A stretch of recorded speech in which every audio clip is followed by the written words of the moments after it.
Bahujan Samaj party की प्रमुख मायावती ने एफसीआरए बिल को लेकर सत्ता पक्ष और विपक्ष दोनों पर निशाना साधा है। उन्होंने कहा कि इस विधेयक को लेकर राजनीतिक दलों के बीच जिस तरह की बयानबाजी हो रही है और उससे इसका राजनीतिकीकरण हो गया है। मायावती ने कहा कि किसी भी महत्वपूर्ण कानून पर चर्चा देश और जनता के हितों को ध्यान में रखकर होनी चाहिए।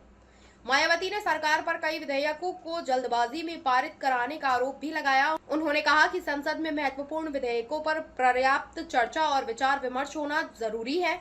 उनके मुताबिक कानून बनाने की प्रक्रिया में सभी पक्षों की बात सुनी जानी चाहिए ताकि बाद में किसी तरह की असमंजस की स्थिति न बने। बसपा प्रमुख ने कहा कि लोकतंत्र में सत्ता पक्ष और विपक्ष दोनों की अपनी महत्वपूर्ण भूमिका होती है। ऐसे में राजनीतिक मतभेदों के बावजूद जनहित से जुड़े मुद्दों पर गंभीर चर्चा होनी चाहिए। उन्होंने सरकार से विधायी प्रक्रिया में पारदर्शिता और व्यापक विचार विमर्श सुनिश्चित करने की मांग की। मायावती का यह बयान ऐसे समय में आया अब एफसीआरए से जुड़े प्रावधानों को लेकर राजनीतिक बहस तेज है। उन्होंने कहा कि देश हित में कानूनों पर सहमति और सार्थक चर्चा का माहौल बनाया जाना चाहिए।